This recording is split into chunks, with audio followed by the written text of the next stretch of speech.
नमस्ते, मेरा नाम है अभिनव और आप देखना शुरू कर चुके हैं लल्लन टॉप का शो सुर्खियां, जिसमें हम तमाम दिन भर की बड़ी खबरों को क्रमबद्ध तरीके से आपको बताते हैं। पहली सुर्खी, हरियाणा के भिवानी के पास एक जली हुई कार में 2 नरकंकाल मिले हैं। आज तक से जुड़े जगबीर सिंह की रिपोर्ट के मुताबिक पुलिस ने बताया कि कंकाल नासिर और जुनैद नाम के 2 लोगों के हैं। शक है कि उन्हें जिंदा जलाकर मारा गया है। हत्या का आरोप बजरंग दल के कार्यकर्ताओं पर लगा है। मामला गोरक्षा से बताया जा रहा है। मौके पर मौजूद पुलिस अधिकारी ने बताया कि जली हुई गाड़ी देखकर गांव वालों ने पुलिस को इसकी जानकारी दी। इसके बाद फॉरेंसिक जांच के लिए एफएसएल की टीम बुलाई गई। पुलिस ने गाड़ी के चेचिस नंबर से मिलान किया और फिर बुलेरो का रजिस्ट्रेशन नंबर उससे पता किया। तभी पुलिस के पास मृतकों का चचेरा भाई इस्माइल पहुंचा और उसने घटना की पूरी जानकारी दी, गाड़ी को बताया, गाड़ी की पहचान की। मृतक दोनों ही लड़के राजस्थान के भरतपुर जिले के रहने वाले थे। अब दोनों ही जगहों में करीब 150 से ज्यादा किलोमीटर का अंतर है, राजस्थान के भरतपुर और हरियाणा के भिवानी में। आज तक के सूत्रों के मुताबिक लाश मिलने वाली जगह यानी हरियाणा के भिवानी और मृतकों के गृह जिले भरतपुर, दोनों ही जगह एफआईआर दर्ज हुई है। भरतपुर में मृतक जुनैद के चचेरे भाई इस्माइल ने 16 फरवरी की शाम एफआईआर दर्ज कराई। इसमें इस्माइल ने बजरंग दल के कार्यकर्ताओं पर हत्या का आरोप लगाया। दी गई तहरीर के मुताबिक नासिर और जुनैद भरतपुर के पहाड़ी थाना क्षेत्र में रहने वाले थे। 15 फरवरी की सुबह करीब 5 बजे चचेरा भाई जुनैद और निसार अपनी बोलेरो से किसी काम के लिए बाहर जा रहे थे। ये बात तहरीर लिखवा रहा है इस्माइल। मैं सुबह करीब 9 बजे एक चाय की दुकान पर चाय पी रहा था। वहां एक अजनबी ने बताया कि सुबह करीब 6 बजे आसपास 2 लोग एक बुलेरो गाड़ी में बैठकर गोपालगढ़ के जंगल में जा रहे थे, जिन्हें 8 से 10 अज्ञात आरोपियों ने बुरी तरह मारा। पिटाई से दोनों गंभीर रूप से घायल हो गए। फिर मारपीट के बाद जुनैद और निसार दोनों को बुलेरो गाड़ी में लेकर के वहां से कहीं चले गए। फिर बाद में खबर आई कि उन्हें जिंदा जला दिया गया, ऐसा आरोप लगा। तहरीर में आगे लिखा कि जैसे ही उसे ये सब पता लगा तो उसने अपने भाइयों को फ़ोन लगाया, लेकिन दोनों का मोबाइल नंबर उस वक्त तक स्विच ऑफ आ रहा था। उसके बाद उसने परिजनों को घटना के बारे में बताया, जिसके बाद परिजन एक गाड़ी में फिरोजपुर उसके पास चले गए। वहाँ से वो लोग जंगल गए तो मौके पर टूटे हुए शीशे मिले। वहीं पर कुछ लोग मौजूद थे। उन लोगों ने बताया कि 8 से 10 आरोपियों ने इन लोगों को पहले बुरी तरीके से मारा पीटा। हालात गंभीर होने के बाद दोनों को उन्हीं की ही बोलेरो गाड़ी में अपहरण करके ले गए और जला दिया, ऐसा आरोप तहरीर में लगाया गया। मौके पर मौजूद लोगों ने आरोपियों से पूछताछ की तो पता लगा कि वो कथित तौर पर बजरंग दल से संबंधित थे। अब ये बात भी तहरीर में ही लिखी है। 5 लोगों पर नामजद एफआईआर दर्ज कराई गई है। आरोपियों के नाम अनिल, श्रीकांत, रिंकू सैनी, लोकेश सिंगला और मोनू मानेसर बताया जा रहा है। ये कथित गोरक्षक दल के सदस्य बताए जा रहे हैं। मामले में अभी तक किसी भी आरोपी की गिरफ्तारी नहीं हुई है, सभी फरार हैं।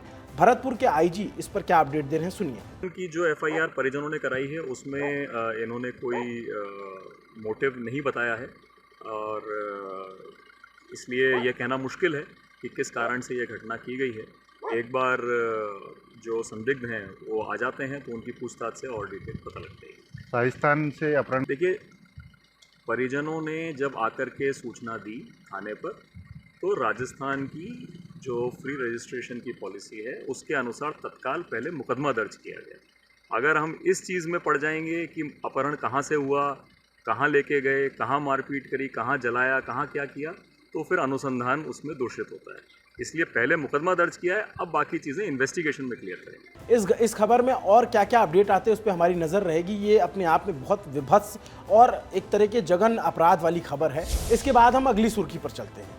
अगली सुर्खी बीबीसी और उपराष्ट्रपति से जुड़ी हुई है। उपराष्ट्रपति जगदीप धनखड़ ने अपने आधिकारिक निवास पर भारतीय सूचना सेवा के प्रशिक्षु अधिकारियों को संबोधित किया और संबोधित कहते हुए कहा कि ऐसे नैरेटिव्स का मुकाबला करने की जरूरत है जो भारत की विकास गाथा को नीचा दिखाते हैं। हालांकि उपराष्ट्रपति ने किसी भी संगठन का नाम नहीं लिया।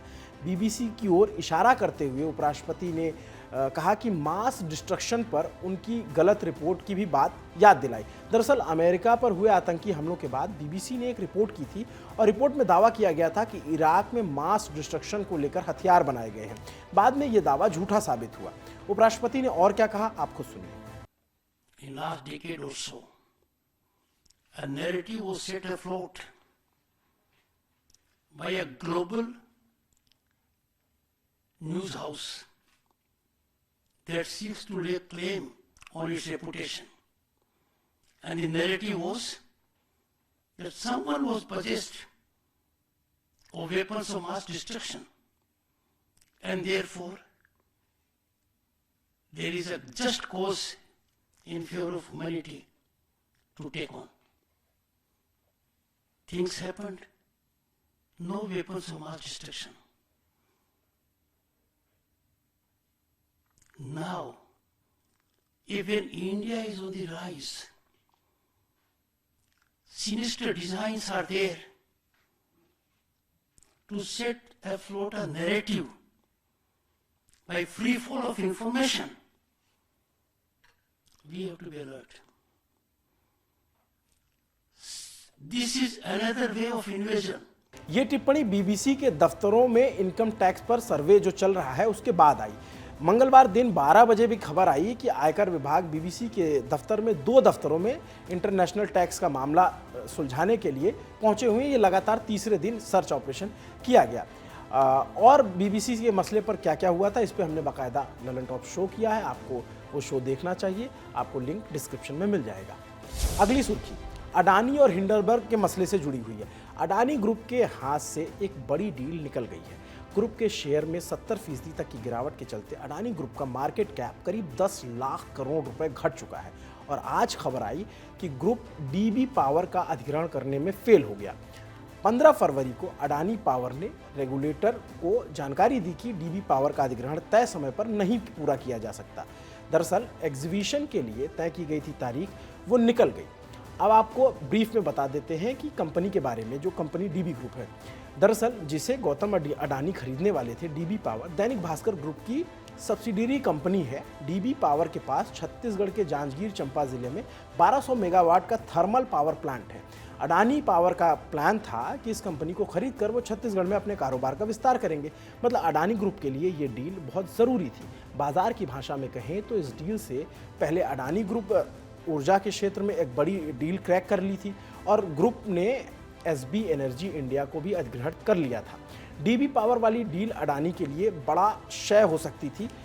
अब ग्रुप को लेकर के इतना मामला बता ही रहे तो बता देते हैं कि डील क्यों नहीं हो पाई। पिछले साल 18 अगस्त को अडानी पावर ने एक समझौते पर दस्तखत किए थे।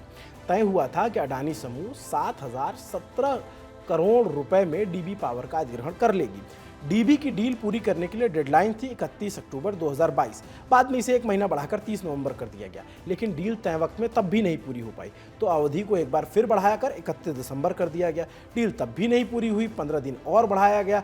फिर 15 फरवरी को खबर आई कि डील पूरी नहीं हो पाई है। इस मामले में हमने विस्तार से अपने फाइनेंस शो खर्चा पानी में बात की है और हिंडन ग्रुप मसले पर ग्रुप मैनेज कैसे हो रहा है इस पर भी हमने कई सारे ललन टॉप शो भी किए हैं। आप उसको भी देख सकते हैं, कुछ के लिंक आपको कमेंट बॉक्स में मिल जाएंगे। अगली सुर्खी का संबंध क्रिकेटर पृथ्वी शॉ से है। मामला उनकी खेल की किसी नई उपलब्धि से नहीं जुड़ा हुआ है, बल्कि मारपीट से जुड़ा हुआ है। मुंबई के ओशिवारा थाने में सपना गिल की नाम की एक महिला और उनके साथ 8 लोगों के खिलाफ FIR दर्ज हुई है। उन पर पृथ्वी शॉ से मारपीट करने का आरोप है। पृथ्वी शॉ आप सही समझ रहे हैं, जो अपनी टीम इंडिया के ओपनर बल्लेबाज कई बार खेलते हैं और उनका टीम में सिलेक्शन भी होता है।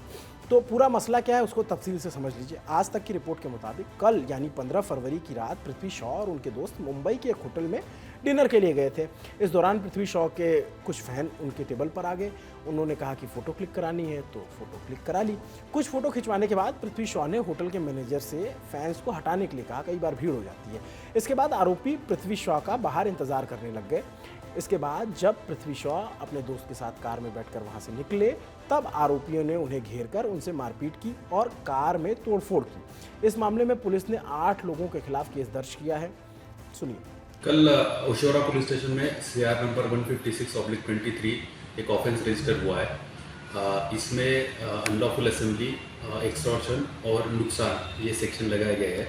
इसमें एक कंप्लेंट है जिनकी गाड़ी को, जो आरोपी है 7 आरोपी, उन्होंने गाड़ी फोड़ी और उसके बाद में मामला सल्टाना है क्या वगैरह ऐसे बोल के 50,000 रुपये की डिमांड की। इसमें एक आरोपी अभी गिरफ्तार हो रहे हैं और बाकी के भी जल्दी गिरफ्तार होंगे। ओशिवारा पुलिस स्टेशन इसमें आगे की छानबीन कर रही है। इस घटना के बाद एक वीडियो भी वायरल हो रहा है जिसमें पृथ्वी शॉ और आरोपी सपना गिल के बीच हाथापाई होती दिख रही है।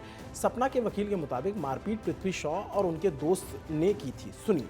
को मारा हुआ भी है गुंडों के साथ मिलकर और झूठा एफआईआर भी करवाया है। उन्हीं गुंडों को दिखाया है कि ये सपना गिल लेके आई थी, जबकि सपना गिल उस पोजीशन में है ही नहीं।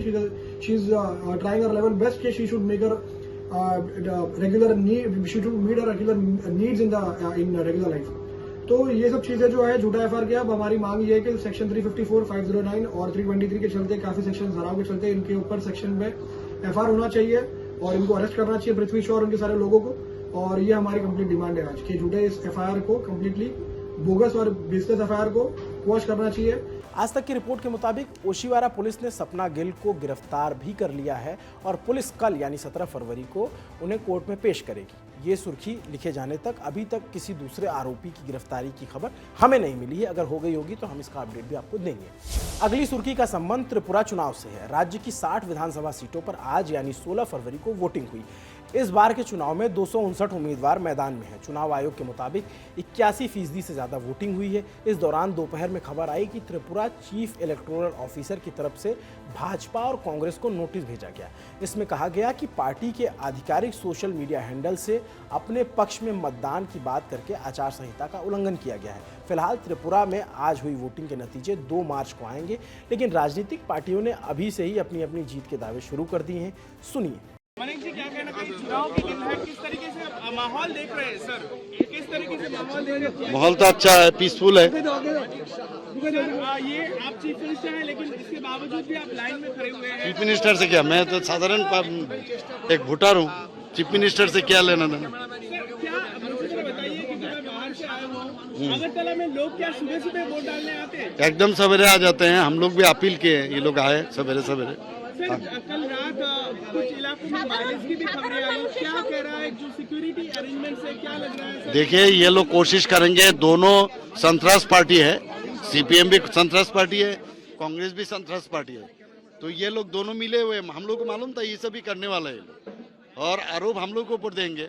तो अब हमारे पास तो अभी है नहीं है, ये तो इलेक्शन कमीशन देख रहा है अभी, और ये लोग करेंगे ये सब चीज।